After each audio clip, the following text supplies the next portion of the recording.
Olá pessoal, tudo bom com vocês? Estamos aqui com mais um vídeo para o canal Biosistematizando, que é formado por um grupo de acadêmicos de diferentes áreas da saúde, que tem o intuito de compartilhar conhecimentos com vocês. Mas antes de tudo, deixa seu like e se inscreve no canal. Então bora começar? E o conteúdo de hoje é sobre o sistema muscular.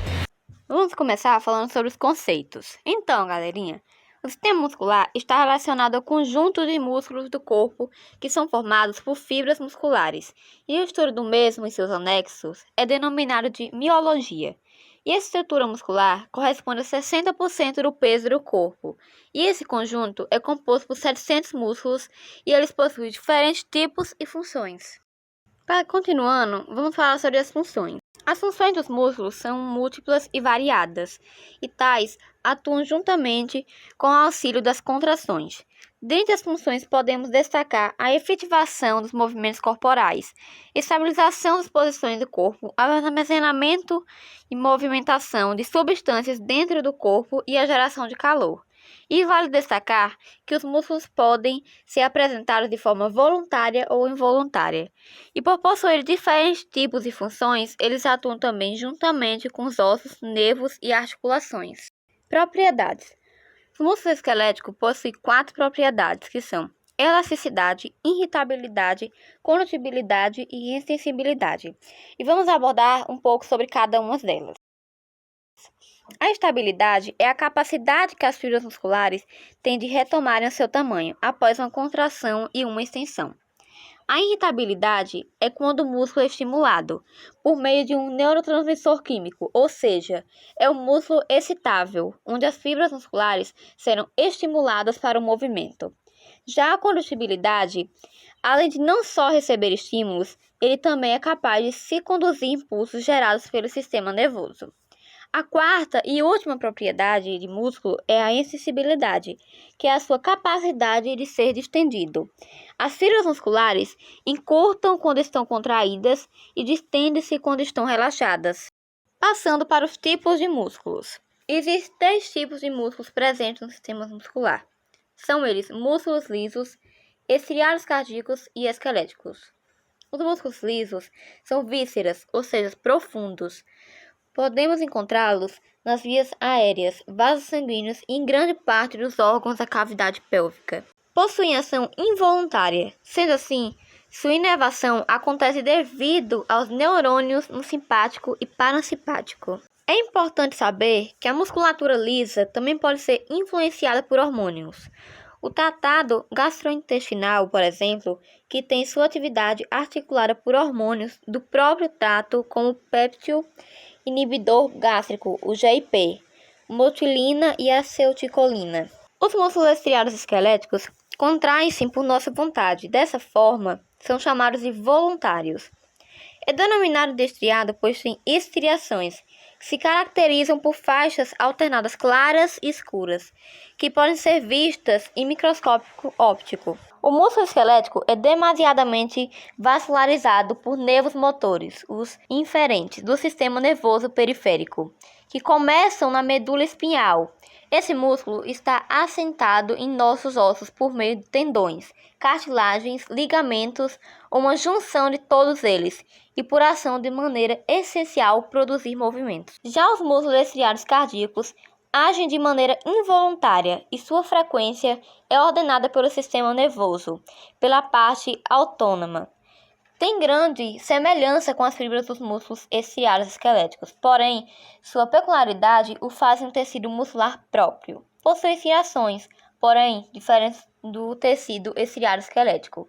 Esse tipo de músculo só é encontrado no coração, o que ocasiona a formação do miocárdio.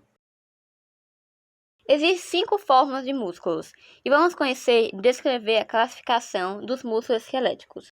Bom, como sabemos, nossos músculos são órgãos de locomoção, que permitem que façamos movimentos simples, como mexer as mãos, olhos e etc. Também são importantes para a manutenção da postura, dando forma para o nosso corpo. Para darmos início, nosso corpo é constituído pelos músculos planos, pois tem fibras paralelas, frequentemente com uma aponeurose. podendo ser mais largos com o músculo interno do abdômen ou pode ser mais estreito com o músculo sartório. O músculo plano estreito, como os fibrilas paralelas, localizado na parte anterior da coxa. Já os músculos peniformes são chamados assim, pois a disposição de suas fibras tem formato de pena, isso porque as fibras musculares ficam posicionadas na região diagonal e em relação ao seu tendão, que se estende pelo comprimento dos músculos de um lado ou através do ventre muscular. Eles possuem uma classificação unipenados, bipenados e multiplenados, e podem ser semipeniformes, peniformes ou multipeniformes, como por exemplo os músculos extensor longo dos dedos, que é semipeniforme, reto femoral, que é peniforme, e deltoide, que é multipeniforme. O músculo fusiformes tem formato de um fuso, com um ou mais ventres redondos e espessos, e extremidades afiladas. E um bom exemplo que podemos usar é o músculo bíceps braquial, por ele ser gordinho. Tem também um músculo chamado triangular, ou podemos chamar de convergentes. São aqueles em uma área larga e depois convergem para formar um único tendão. E podemos usar de exemplo o músculo peitoral maior, que se localiza na parede anterior do tórax. Bom, para finalizarmos essa parte, também tem os músculos circulares, ou esfincterianos, que circundam uma abertura ou orifício do corpo, e ao contrair se fecham, como por exemplo os músculos orbicular dos olhos, ou os músculos orbicular da boca, que quando se contraem fecham tanto a pálpebra do olho como os lábios da boca. Organização da musculatura esquelética. No músculo, as fibras musculares são organizadas em feixes, sendo o conjunto envolvidos por uma camada de tecido conjuntivo, como podemos ver aqui. A maioria dos músculos esqueléticos está ligada a dois ossos através dos tendões. Os tendões, ou cordões, tecido conjuntivo, são densos e regulares e possuem fortes fibras de colágeno, que estão firmemente interligadas aos ossos. A camada do músculo é chamada de ventre muscular e está localizada entre os tendões, local onde acontece a execução da contração, como estão vendo nessa imagem. No epimísio, é um grupo de fibras que envolve todo o músculo por inteiro.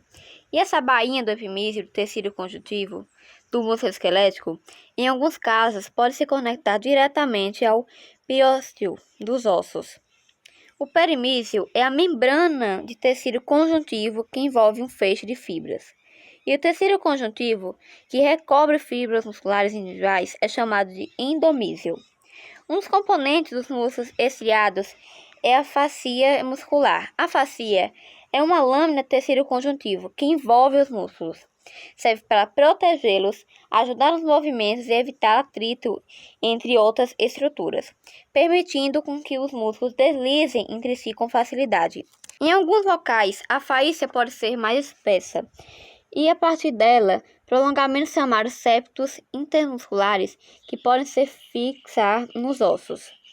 Esses septos têm a função de separar grupos musculares em compartimentos. Esse processo ocorre com frequência nos membros. Os músculos, como já sabemos, são formados por células alongadas e multinucleadas, chamadas fibras musculares. Essas fibras são resultantes da fusão de inúmeras células. O citoplasma da fibra muscular é composto por filamentos constituídos por proteínas como actina e miosina. Esses filamentos podem ser chamados de miofibrilas ou fibrilas musculares. As miofibrilas são caracterizadas por faixas transversais claras e escuras, que se alternam conforme o comprimento. Sabe esse aspecto estriado que os músculos desse sistema possuem? Pois é, são frutos de uma disposição altamente organizada de actina e miosina, que formam as faixas transversais. A contração ocorre quando o comprimento das fibras musculares diminui. Lembra das miofibrilas, que são os filamentos que estão lá no citoplasma das fibras e que contêm proteínas como miosina e actina? Agora vamos falar sobre os filamentos da actina e miosina. Então, essas miofibrilas serão executadas devido ao estreitamento do sarcômero, que é resultado da ação de deslizamento da miosina sobre a actina. Ao deslizar uma sobre a outra, o sarcômero é delimitado, gerando a contração muscular.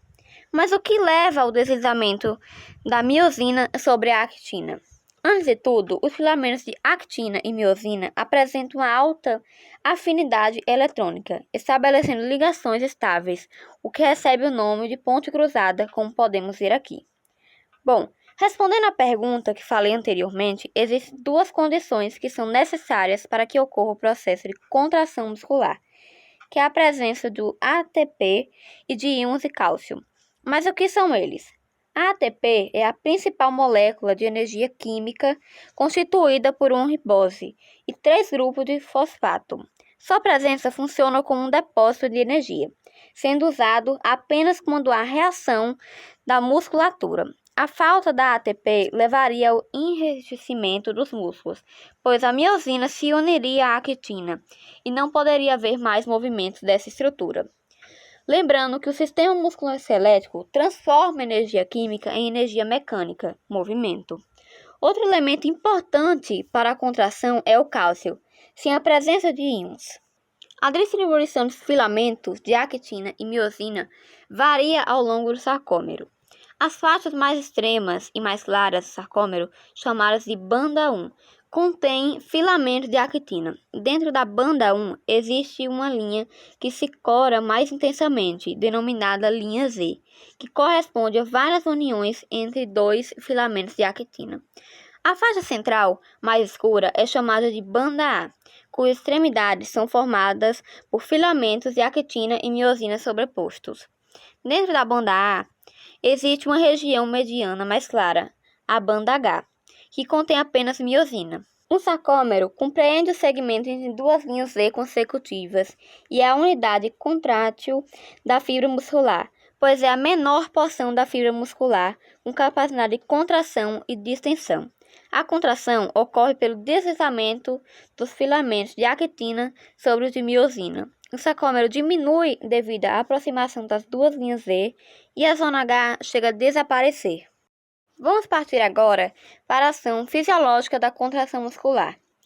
As miofibrilas dos músculos estriados contêm 4 proteínas principais: a miosina, actina, tropomicina e troponina. Os filamentos grossos são compostos de miosina e 3 outras proteínas estão presentes nos filamentos finos. O estímulo para a contração muscular e o impulso nervoso através do nervo ocorre quando o cérebro envia sinais através do sistema nervoso para o neurônio motor que está em contato com as fibras musculares. Ao se aproximar da superfície da fibra muscular, um axônio perde sua bainha de mielina e se expande, formando uma placa motora. Os nervos motores se conectam aos músculos por meio das placas motoras, onde mediadores químicos, os neurotransmissores, são liberados pelos neurônios. Os impulsos nervosos viajam através da sarcólema e atingem o retículo sarcoplasmático, liberando cálcio no citoplasma.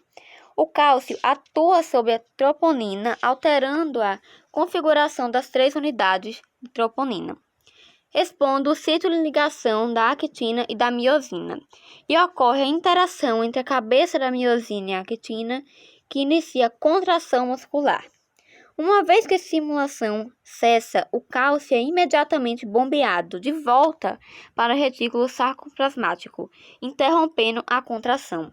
Actina e miosina são cadeias de proteínas que deslizam para encurtar e alongar as fibras musculares, que podem ser reduzidas em cerca de 2/3 ou mesmo metade do seu comprimento.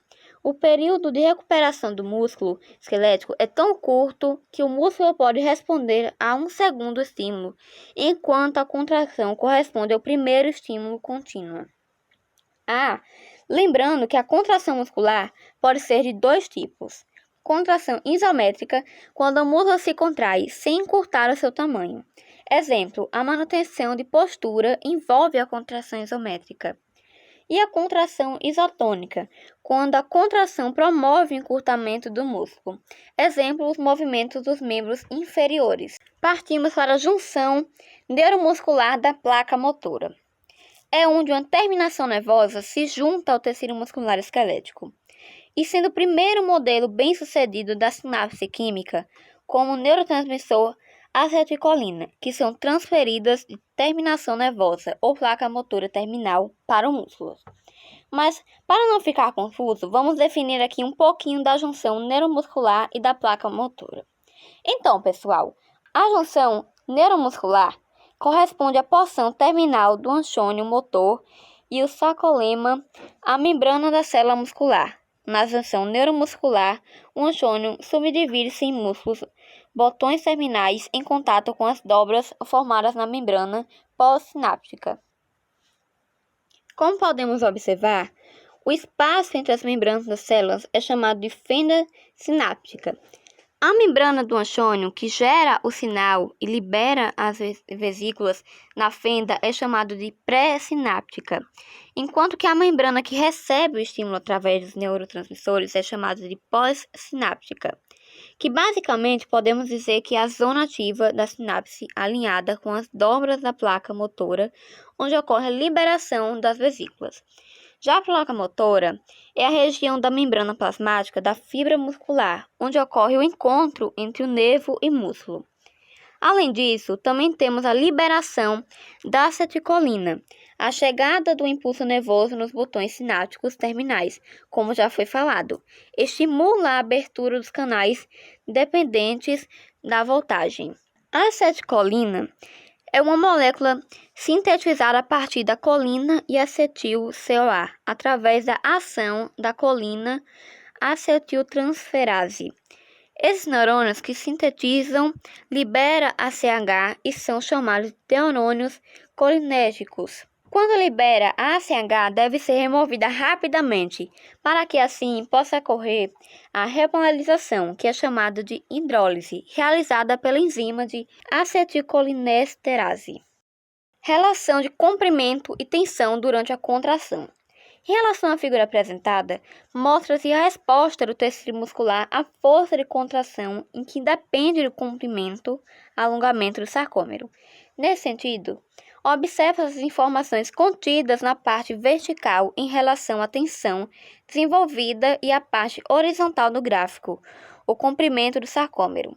Então, para melhor entender o processo de comprimento-tensão, percebe-se a tensão muscular é dependente do comprimento do sarcômero. Nesse gráfico, fica evidente que a zona que ocorre maior tensão é uma 100, e isso se explica porque há uma sobreposição dos filamentos de actina e miosina, ao entender da margem da zona H até a extremidade do filamento de miosina. Quando acontece da fibra ter um maior estilamento dos sarcômeros, a zona de sobreposição diminui. Isso faz com que as cabeças dos filamentos de actina e miosina não se encontrem e, consequentemente, eu não consigo gerar tensão. Sendo assim, quando o estiramento ultrapassa do seu comprimento ideal, há um estiramento em excesso, fazendo com que os filamentos finos de actina e filamentos grossos de miosina não conseguem se tocar. Deste modo, não é possível ao tecido muscular contrair a tensão e será de zero. Mas quando acontece encurtamento, mais que o ideal, a tensão que pode desenvolver também diminui, pois os filamentos grossos encolhem conforme a compressão, o que resulta em menor contato entre os filamentos finos e grossos.